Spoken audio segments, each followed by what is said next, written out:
നമ്മുടെ സർക്കാർ ഉദ്യോഗസ്ഥർ അതിനകത്ത് ഒരു 15% ആളുകൾ എഫക്റ്റീവായാൽ അത്രയും മതി ഇപ്പോൾ ഉള്ള കേരളത്തിലെ ഭരണം നടക്കാൻ. ഇഫക്റ്റീവായിട്ട് ടെക്നോളജിയെ ആശ്രയിച്ച് ഇപ്പോൾ ഉള്ള 15% ഉദ്യോഗസ്ഥർ മര്യാദയ്ക്ക് പണിയെടുത്താൽ അത്രയും മതി നമ്മുടെ പൊതുഭരണം അല്ലെങ്കിൽ നമ്മുടെ സംവിധാനങ്ങളൊക്കെ എഫക്റ്റീവായിട്ട് നടക്കാൻ. ലോകത്ത് അത്രേ റേഷ്യോ ഉള്ളൂ. എന്നാൽ തീർച്ചയായിട്ടും കേരള സർക്കാരിലെ കേരള ജനങ്ങളുടെ വലിയൊരു അഭിലാഷമാണ് സർക്കാർ ജോലി.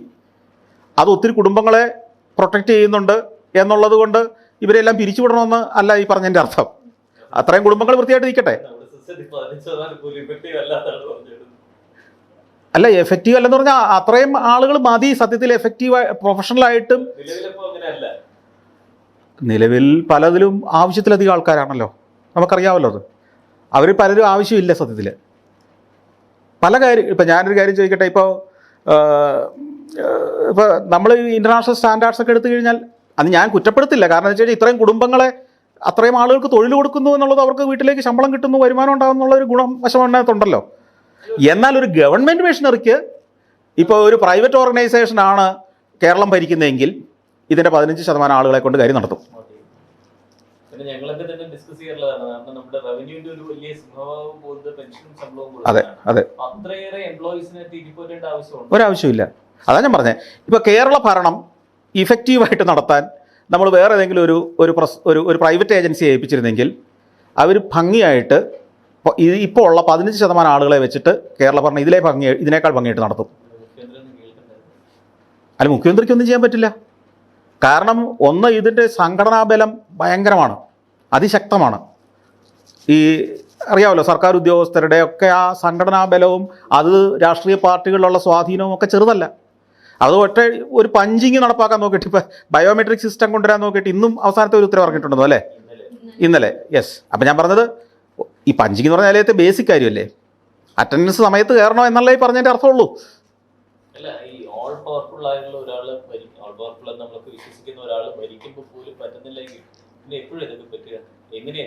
അതാണ് പ്രധാന ചോദ്യം.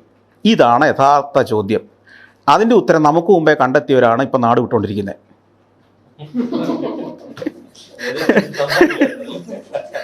നമ്മുടെ മക്കൾക്ക് നമ്മളെക്കാൾ ബുദ്ധിയുണ്ടെന്നുള്ളത് ഇപ്പോൾ മനസ്സിലായില്ലേ? കഴിഞ്ഞ 2-3 കൊല്ലമായിട്ട് എത്ര ആളുകളാണ് കയറിപ്പോകുന്നത് ഓരോ വർഷവും. എനിക്ക് തോന്നുന്നു നിങ്ങളുടെ പത്രങ്ങളിൽ പോലും പരസ്യങ്ങൾ വരുന്ന ഏറ്റവും കൂടുതൽ ഈ ഓവർസീസ് എഡ്യൂക്കേഷൻ്റെ ആയിരിക്കുമല്ലോ.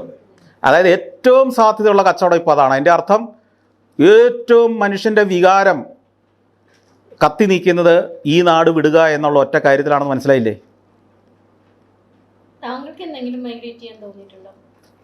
അതിൻ്റെ ഉത്തരം ഞാൻ പണ്ട് പലപ്പോഴും പറഞ്ഞതായതുകൊണ്ട് ഇവിടെ നിന്ന് കളിക്കുന്ന അത്ര എളുപ്പത്തിൽ പലയിടത്തും കളി നടക്കില്ല.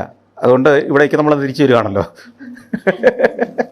ഇപ്പം ഞാനിടുന്ന ഒരു സോഷ്യൽ മീഡിയ കമൻറ്റോ അല്ലെങ്കിൽ എൻ്റെ ഒരു പ്രസംഗമോ ഇതൊക്കെ പല രാജ്യങ്ങൾക്ക് ഓൾറെഡി അറിയാവുന്നതാണ്. ഇവിടെ മാത്രമാണല്ലോ ഇതൊരു പുതുമ. നമ്മുടെ നാട്ടിൽ ഇത്രയും പ്രശ്നങ്ങൾ ഉണ്ടെങ്കിൽ താങ്കൾക്ക് സാധ്യതകളും ഉള്ളപ്പോൾ എന്തുകൊണ്ട് താങ്കൾ അങ്ങനെ ഒരു അതാ ഞാൻ പറഞ്ഞത്. ഇപ്പോൾ ഇവിടെ സാധ്യതകൾ കണ്ടെത്തുന്ന ഒത്തിരി ആളുകളില്ലേ, എല്ലാവരും പോകുന്നില്ലല്ലോ. ഞാൻ എൻ്റെ സാധ്യതകളിൽ ഞാൻ അതിൻ്റെ അത് ആസ്വദിക്കുന്നുണ്ട്, അത് ഉപയോഗപ്പെടുത്തുന്നുണ്ട്. എൻ്റെ മാധ്യമങ്ങളെ ഞാൻ ഉപയോഗപ്പെടുത്തുന്നുണ്ട്. അതേ പറഞ്ഞാൽ ഞാനിപ്പോൾ ഒരു സഫാരി ചാനൽ കൊണ്ടുപോയി ജർമ്മനി തുടങ്ങിയാൽ അത് കാണാൻ ആളുണ്ടാവണമെന്നില്ല. അപ്പോൾ ഇവിടെ സാധ്യതകൾ ഇല്ലാത്തതാണോ അത് ഉപയോഗപ്പെടുത്താൻ കഴിവില്ലാത്തത് കൊണ്ടാണോ പോകുന്നത്? അല്ല, ഇപ്പം ഞാൻ പറഞ്ഞത് ഇപ്പോൾ ഇതിനെ വ്യത്യസ്തമായിട്ട് കാണണം. കേരളത്തിലെ എല്ലാ മനുഷ്യരും ഒരേ കാലിബറോ ഒരേ വീക്ഷണമോ ഒരേ ലക്ഷ്യബോധമോ ഉള്ളവരല്ല. പല ലെയറിലെ ആളുകൾ, വളരെ അഗ്രസീവായ വളരെ അംബീഷ്യസായ ആളുകൾ ഒരു വശമുള്ളപ്പോൾ തന്നെ സാധാരണ കംഫർട്ടബിളായ ഒരു ജീവിതം, സുരക്ഷിതമായ ജീവിതം മാത്രം നയിച്ചാൽ മതി എന്ന് ചിന്തിക്കുന്നവരുണ്ട്. അപ്പോൾ പല റേഞ്ചിൽ ചിന്തിക്കുന്ന ആളുകൾക്ക് പലതാണ് ലക്ഷ്യസ്ഥാനങ്ങൾ. എനിക്കൊരു സോഷ്യൽ സെക്യൂരിറ്റി ഉണ്ടായാൽ മതി, എനിക്ക് സുഖമായൊരു ജീവിതം മതി, എനിക്ക് മാസം തോറും മുടക്കില്ലാത്ത ശമ്പളം മതി എന്ന് തീരുമാനിക്കുന്ന ആൾക്ക് അത് മതി. എന്നാൽ വലിയ സ്വപ്നങ്ങൾ കാണുകയും വലിയ അംബീഷ്യസ് ആകുകയും ചെയ്യുന്ന ആളുകളുണ്ട്. ഇപ്പോൾ ഉദാഹരണം പറഞ്ഞാൽ ഈ കേരളത്തിൽ നിന്ന് ഇത്രയും ആളുകൾ ഒഴുകി പോകുമ്പോൾ ആ ഒഴുക്കൊരു സാധ്യത കണ്ട് ബിസിനസ് നടത്തുന്ന ധാരാളം പേരില്ലേ?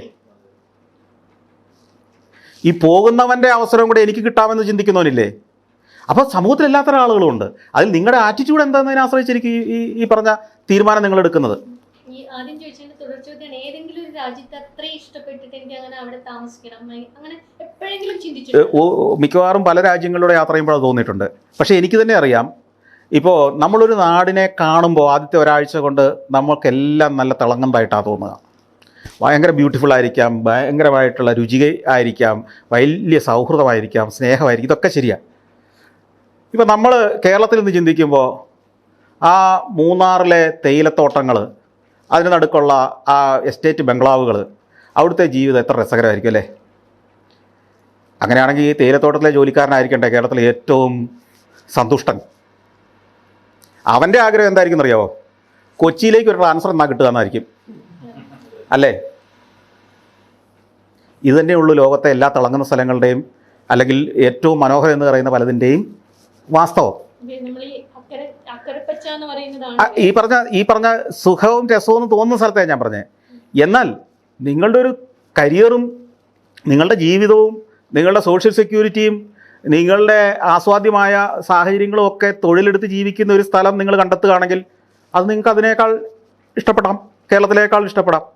പക്ഷേ ഞാൻ അങ്ങനെ ഇനിയിപ്പോൾ ഒരു തൊഴിൽ കണ്ടുപിടിക്കാനോ അവിടെ പോയി ഒരു സംരംഭം ഇനി ആരംഭിച്ച് അവിടെ ജീവിത സന്ധാരണത്തിനുള്ള വഴി കണ്ടുപിടിക്കുകയൊക്കെ ചെയ്യാനുള്ള ഒരു പ്രായം കഴിഞ്ഞു എന്ന് വിശ്വസിക്കുന്നത് കൊണ്ട് ഇപ്പോൾ ഉള്ള പ്രവൃത്തികളിലും ഇപ്പോൾ എനിക്ക് കിട്ടുന്ന സമൂഹത്തിൻ്റെ പിന്തുണയിലും ഒക്കെ ഞാൻ സംതൃപ്തനാണ്.